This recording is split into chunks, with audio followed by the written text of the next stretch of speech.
So we want people to know us for who we are, very hardworking people, a very industrious people, a very resourceful people.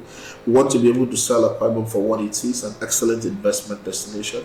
The job of building a brand is an all-comers affair. It's not necessarily a government affair.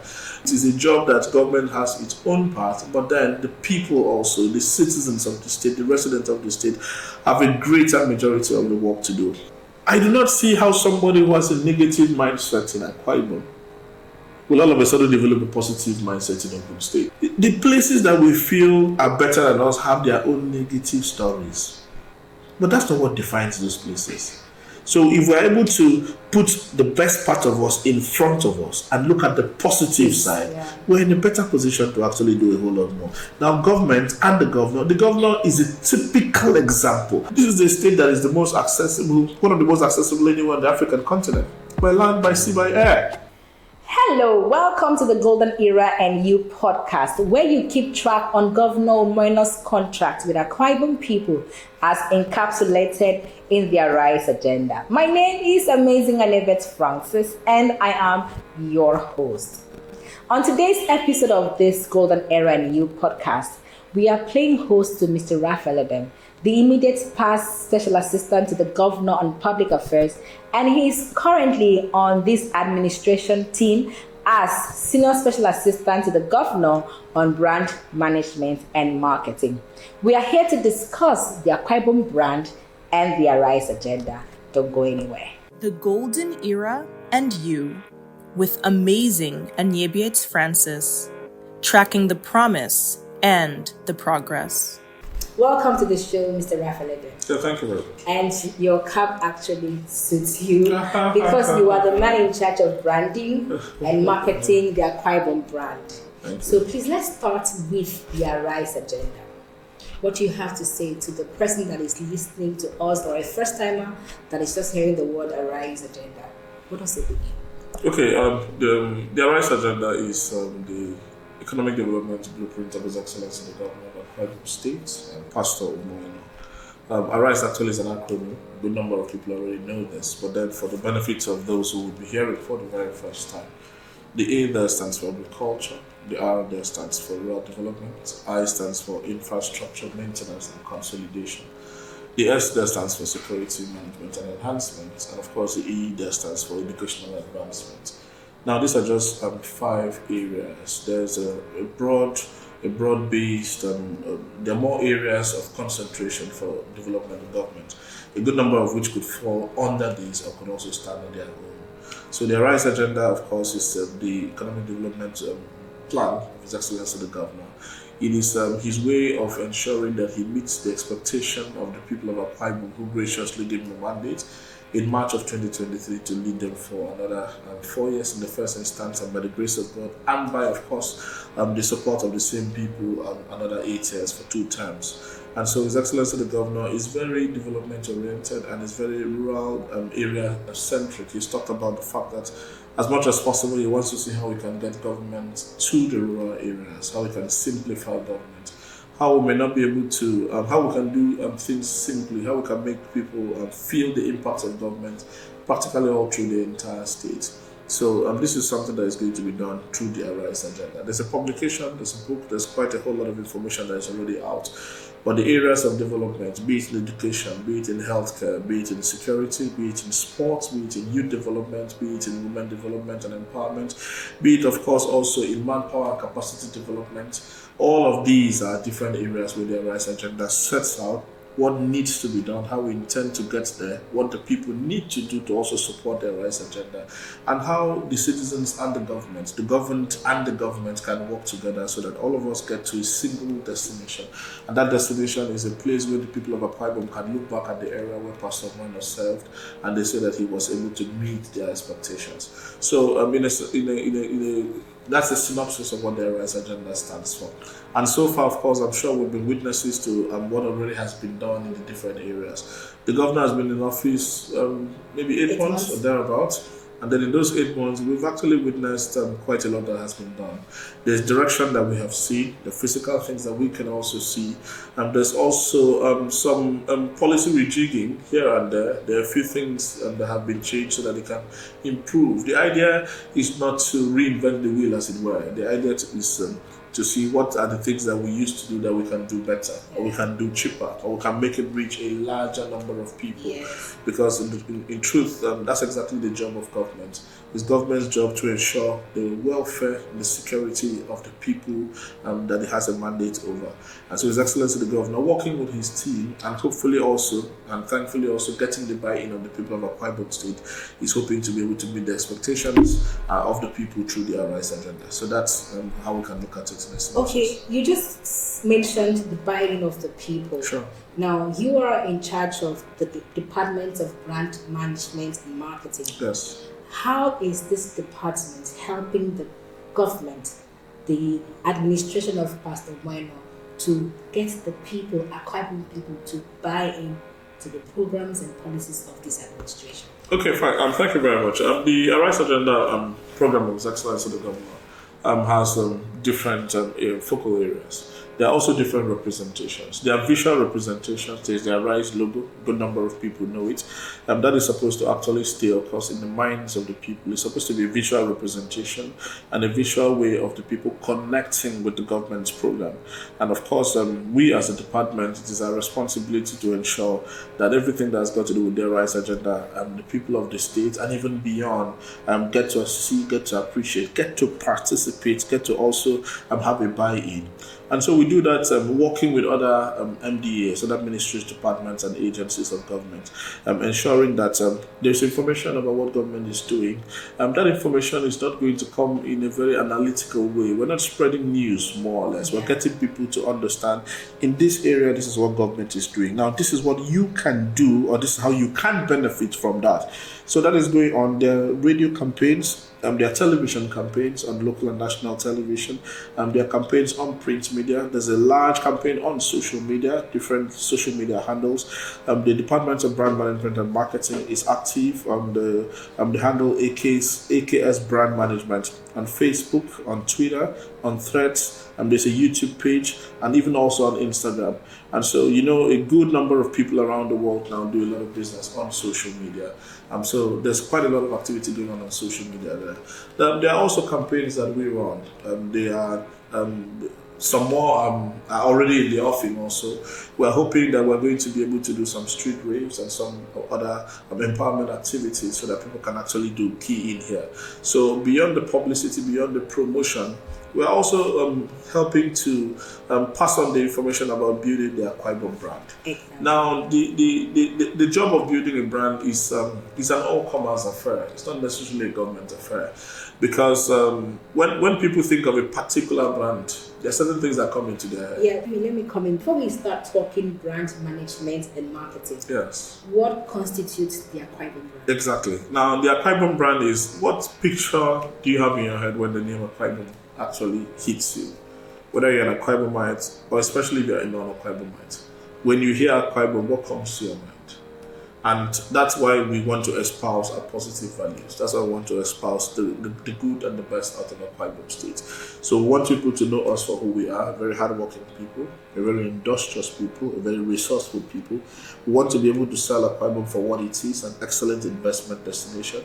A place, of course, where you can find some excellent tourism potentials. We want to be able to sell Akwa Ibom for what it is, which is actually one of the most, if not the most peaceful place in Nigeria to live, to work, to do business. A place that has got excellent investment potential in different areas, from oil and gas to agriculture to natural gas to a whole lot more that other people can do. We want people to see Akwa Ibom State for the rich coastline where there is immense potential for activation of blue economy. We want people to know Akwa Ibom as a people who are welcoming, as a people who are warm, as a people who also are cooperative with development, as a people who accept whatever it is that is going to definitely bring glory to to the state and also give an opportunity for even investors to be happy that they came here. So the Akwa Ibom brand is, according to what we do, the best and the brightest of Akwa Ibom State. That is the picture that we want people to know. And it is a job that government has its own part, but then the people also, the citizens of the state, the residents of the state, have a greater majority of the work to do. How do I mean? For every single 99 good things that come out of this place as news, as information, be it on social media, be it on traditional media, be it even by spoken word. Every single time there is something negative that happens here, or people say here, it demarcates the state. Okay. Which is why, I like to tell people that there is no perfect place anywhere on the face of the earth. And but then there are a number of places that once people mention them, the picture you have of that place is positive. Okay. Or there's also a place where you'd have, there are places where people make it look like it's El Dorado. Well, I didn't mention anywhere. But we know Akwa Ibom to be a place that I think it is outsiders who appreciate our state even more. Okay. Just yesterday, Valentine's Day, we were running a campaign on social media, which is still ongoing, the I Love Akwa Ibom campaign. And you see a number of people who don't come from here, especially youth corps members who come to serve in Akwa Ibom, who love the place, who compare it to where they have been to in other places, and they know that this is an excellent investment, this is an excellent settlement, this is an excellent family destination. So it is up to us then who are from here, whether we're working in government or we're citizens, to also ensure that we contribute our quota, to ensure that the collective of the story that comes out of Akwa Ibom, that emanates from Akwa Ibom, is positive. This will be possible when our actions speak well, when the way that we relate to people speak well of us, when our customer service, and customer service, I'm not necessarily referring to those who are doing business, even courtesy, even in the way we relate with people, even in the way we communicate with people, even in the way we speak about our state. Because more often than not, you find that it is the people who come from here who necessarily do not have good things to say about the state. Now, this is a place that an outsider appreciates so very much. And sometimes, maybe it is because very many of our people may not really have had so much of an opportunity to go to surrounding states, even nearby states, where they can do comparisons. You understand? They can compare and contrast. But I've been to every state in this country, at least once. Most places, I think 29 states I've been to more than 5 times, and I can say that every state has its own unique advantages. But if you want to look at it from, Akwa Ibom State has an aggregate of advantages that is more than most of its contemporaries. Our job now is to see how we can build this Akwa Ibom brand. The things we do, the things we say, and the things we refuse to do and say. The Department of Brand Management and Marketing was created by Governor GoldenEra, the immediate past governor of Akwa Ibom State. And now we have the Arise agenda on board. Yes. What impact does the Arise agenda have on the Akwa Ibom brand? Okay, well, at the moment, is both of them relate. The Arise agenda is about Akwa Ibom. Akwa Ibom currently is also about the Arise agenda. Because like I spoke about, the Arise agenda is economic development plan of His Excellency the Governor, Pastor Moino. It is also a clarion call also for people to actually, as the word arise means, rise. Okay. And the rising means rising to potential. The rising means rising to see things that they could not have seen before.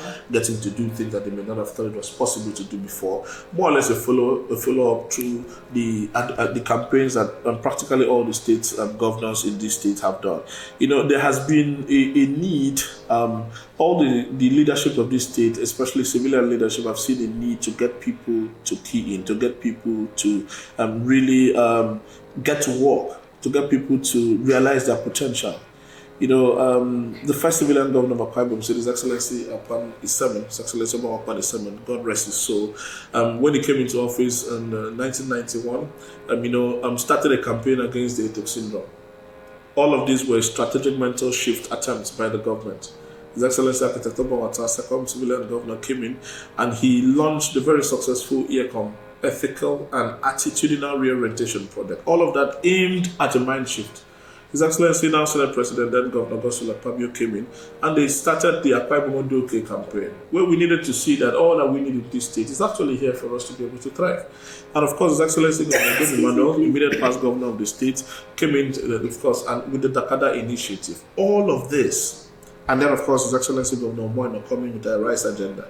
Every single one of these programs is a program that is intending to get Akwa Ibom people to see that in this state there are opportunities. In this state they can live, work, and do business and thrive. In this state where a good number of people just are happy to sit back and fold their arms, we've had people come from other states with practically nothing, and they have been able to make a whole lot out of themselves, knowing that sometimes it's not the location that really does matter. It is what the person can see in that particular location.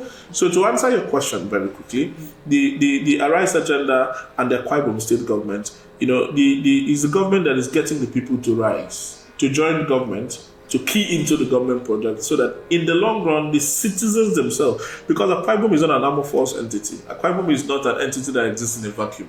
Akwa Ibom is Akwa Ibom because of the people who are Akwa Ibomites. So once it is actually bodes well for the people, it also bodes well for the state. There's a trend on social media right now where almost young people are saying, if you want to succeed in business, in career, in anything, just leave Akwa Ibom. How do we get all these people that talk down on the state brand to become stakeholders of the Akwa Ibom brand? The Golden Era and You, with amazing Anyebiet Francis, tracking the promise and the progress. I think, yes, I agree with you that there's a whole lot of people who define success differently. Because for me, I think the first thing one needs to be able to define is, what is your definition of success? And I like making comparisons that are feasible, comparisons that are justifiable.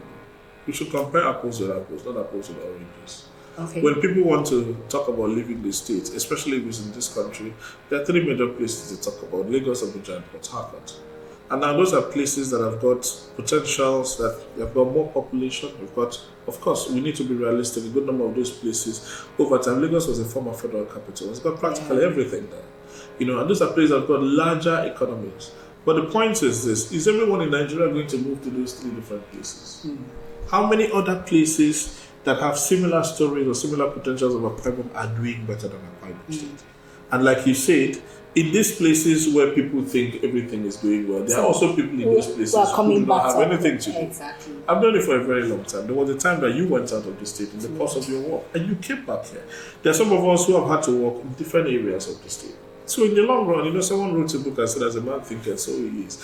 If you think that a place is barren, maybe the barrenness is deep within you, which is why part of our job is to ensure that people really need to be able to look back and see, what can you really do? What have you got to offer? There are certain skills that are environment dependent. Of course, I agree with that. If someone is looking at selling, learning to do cattle rearing, I'm not sure Akwa Ibom is the best place for it. Right. If somebody wants to learn how to do palm kernel business, I am not sure Sokoto is the best place for it. You understand? So sometimes there are people who are better suited for different places. There's nothing wrong with people moving. There's nothing wrong. It happens everywhere in the world. It's a free market and there's free movement.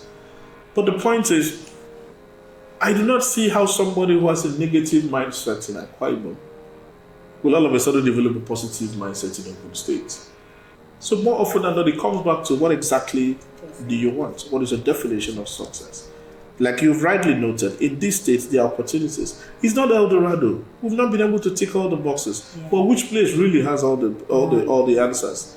So it depends. If there are people who see Akwa Ibom for what it says, I've listed out some of the positives here, and these are incontrovertible facts. This is the state that is the most accessible, one of the most accessible anywhere on the African continent, by land, by sea, by air. This is a state that has some of the best infrastructure you would find here. So what exactly are people looking for? If I remember my secondary school lectures, they were talking about factors of production. What are the things that inspire? What are the things that make people want to settle at a particular place? If you check, the bulk of that is here. Akwa Ibom may not have as large a market as some other places, but the truth is that we can actually build and grow our own. We need to talk to our people more.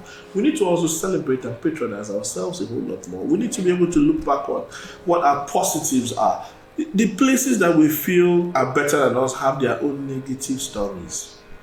But that's not what defines those places. So if we're able to put the best part of us in front of us and look at the positive side, we're in a better position to actually do a whole lot more.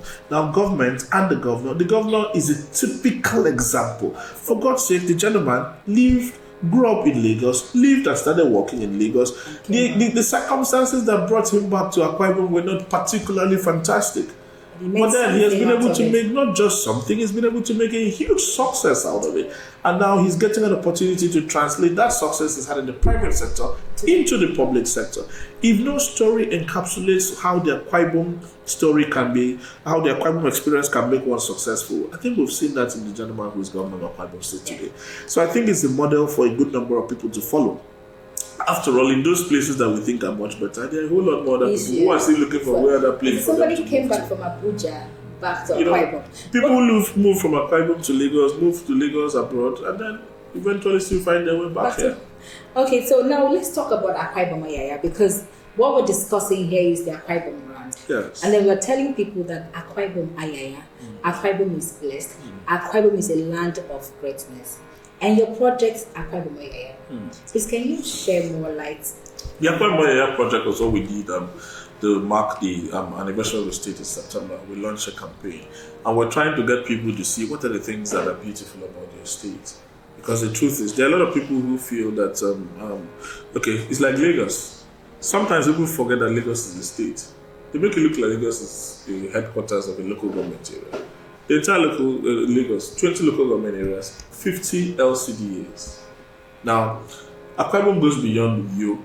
Yeah. Now, how many people know beautiful places in Ikon, in Isnobolo? The beach in Isnobolo. In very many other, there are 31 local government areas here. So we're trying to see how we can get citizens of the state to bring out the beauty that is available in different areas. Now, that we actually ran a competition, of course, with the support of His Excellency the Governor and the state government, who were gracious enough to provide the cash reward for the winners there. We wanted people to bring out the best of the places where they live in, the places where they go to, and then represent it in any kind of art form, be it as a painting, be it as a two-dimensional art, or even as a photograph. So we had people go to places that the idea was for us to discover places that we didn't even know exist. And, we came up with quite a number of discoveries. Because the truth is, we need to be able to start celebrating what is indigenous to us. I'll give you a typical example.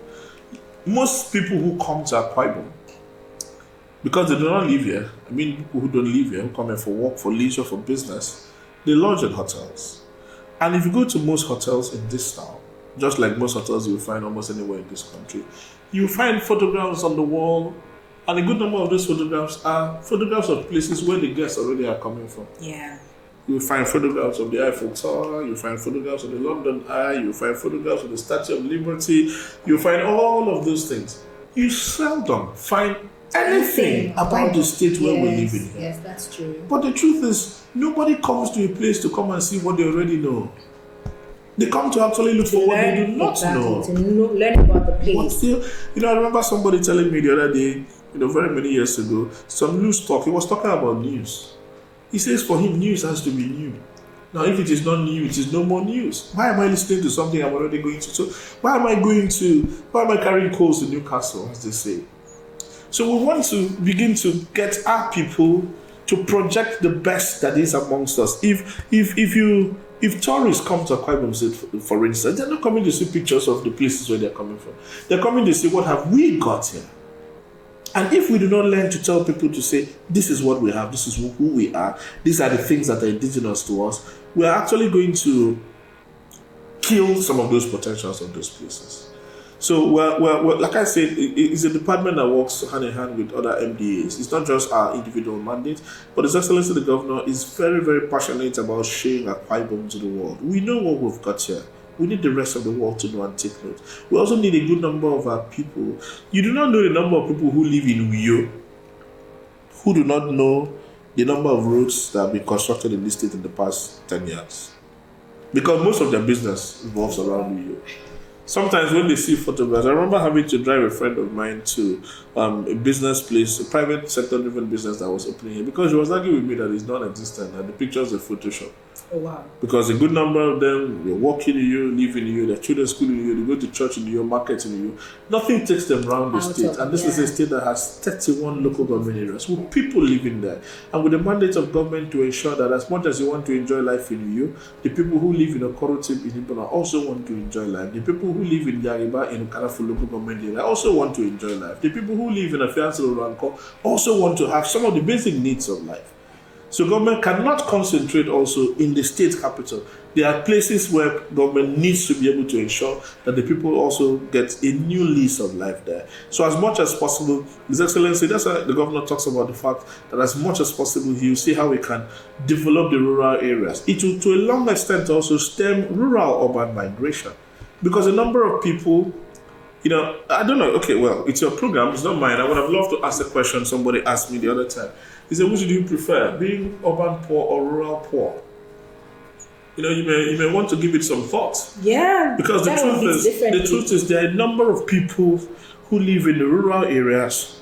If they have healthcare service is not very far away, it's affordable. There's a school for their children to attend. There's a market for them to just buy goods and sell their goods. And then they can have security to go and do their business or go and do their farm work. They are fine. They're very okay. Most of the people who have become big men in this country now, that is the story of their existence. Everyone came through that particular place. So as much as possible, we need to be able to ensure that the people who still live in our rural areas can also compete. Their children can get some of the basics. Most people in life are not looking for luxury. Most people just want to be able to keep their heads above water. And as much as possible, government will be doing its job. His Excellency the Governor, Pastor Mono, is very passionate so that the people who live in this state, the people who do business in this state, can continue to see Akwa Ibom as a place where it's not just a destination, as a place where their dreams can actually do come true. And this land of perpetual promise can eventually become land of fulfillment. Thank you so much. We've done a lot on the Akwa Ibom brand. So let's talk about the brand of the governor himself. Yeah. This is the gentleman that came to office and said he wants to build a united Akwa Ibom on all fronts. How has his personality, his personal brand, influenced the Akwa Ibom brand? Excellent question, and I think it is very obvious. Let's start with where all of us play every single day, social media. Because the truth is, there's quite a lot of influence that our leaders have on what goes on in the society. Sometimes even by doing or not doing something, or by saying or not saying something. And the governor's disposition, where he says that politics is over, it's time for governance, and everyone should be able to, there has to be a bipartisan approach to development of Akwa Ibom State, is something that has, number one, it has to a large extent reduced the political temperature of the place. It has to a large extent made place a little bit more livable. There were times in this state where you could see the whole state divided along political lines. And from a very personal point of view, I believe that it is something that has robbed us of quite a whole lot as a people. Yes. Reason is this: the challenges we have in this country know no political party. Truth. At the moment, I think we're living through some of the most difficult, personally for me, it's the most difficult time I've ever had to live in my over 40 years of existence. And I am not aware of anybody who is having it easier because of a different political party. And as much as possible, if we come together and close ranks, we can actually tackle the problems headlong, or at least console each other headlong, or one way or the other.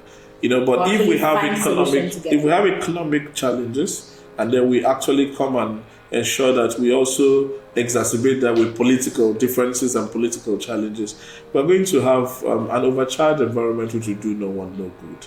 I love what my friend and brother, Commissioner for Information, used to say. We should humanize politics rather than politicize humanity. So His Excellency's disposition, where he has, as much as possible, brought together the leaders of the state. He started from practically his very first program, the Akwa Ibom Dialogue. A few weeks after he got into office, called together the state, irrespective of political affiliation, called people to come and make input into his economic development plan, which of course eventually, that was where the Arise Agenda, the final document of the Arise Agenda came from. We were able to get opinion from diverse groups, from diverse interests. Because someone could be your political enemy or your political opponent, but it could have an excellent development initiative. And sometimes if you do not open your mind to accept that you may have lost something on the altar of politics, which is as fickle as they come. So I think His Excellency has been able to more or less set the tone, and the entire state, well, most of the people in the state have been able to follow through. Yes. And we can now see how we can work on building Akwa Ibom State. After all, yes, I know people move from party to party. Some of these political party movements are more economic than ideological. So we should be able to sit back as a people and follow the example of His Excellency the Governor and look at the problems of Akwa Ibom holistically. And I have not seen anyone who has spoken badly about him in that direction. You have heard it from the horse's mouth. Mr. Raphael Edem is the man in charge of brand management and marketing of Akwa Ibom State. And we have a leader who understands that leadership begins with you. Leadership is becoming what you want others to become, doing what you want others to do, and saying what you want others to say. Pastor Moino, in his peaceful disposition, has shown Akwa Ibom people that we need to live in peace, irrespective of political lines. And this has also made it possible for us to cleanse and sanitize our social media space. We are no longer a state that is known for insulting our elders, but we can do better, we can do more. Let us become stakeholders of the Akwa Ibom brand, leverage on what Pastor Moino is doing with the Rise Agenda, and build a brand that will bring visitors and investors to Akwa Ibom State. Before we go, let's take the parting shot of Mr. Raphael Edem. We have only one state. And for those of us who come from here or who have called this place home, there's no way we expect outsiders to come and do better than us. So it is our responsibility, wherever it is we find ourselves, not just to sit back and talk, but to get up and walk, to actually rise to the occasion. So that if all of us rise, it is the state that is rising. I said earlier that the state cannot exist without the people. And if we're there and we actually help each other also rise, the video made it popular when he said we rise by lifting others as much as possible. If we contribute our quota to the development of our state, wherever it is that we find ourselves, you're a market woman, you're a trader, you're an Okada rider, you are the first person that is a taxi driver at the airport that you encounter the guests, when we speak good about our state, when we do good about our state, when we meet our own obligations. Because sometimes the citizenry expect a whole lot from government, but they expect that they shouldn't also do their own part. Government has its part to play. The citizens also have got their part to play. As long as government keeps grading roads or maybe creating gutters and people are dumping refuse in the gutters, we're not helping the entire system. If we play our own part, if we keep our own end of the bargain, we should be able to look back a few years down and say that we've done our best and we have elevated the Akwa Ibom brand to many notches higher than where it currently is. That is what we really do look forward to, because I believe that we owe our children, without any equivocation whatsoever, a much better living environment than the one that we currently live in. Thank you so much. And remember to follow us on all our social media handles. The GoldenEra And You Podcast is that platform that helps you to track the promise and the progress of the Arise Agenda. My name is Amazing Annabeth Francis, your host. Thank you for joining us. We look forward to having you on the next episode.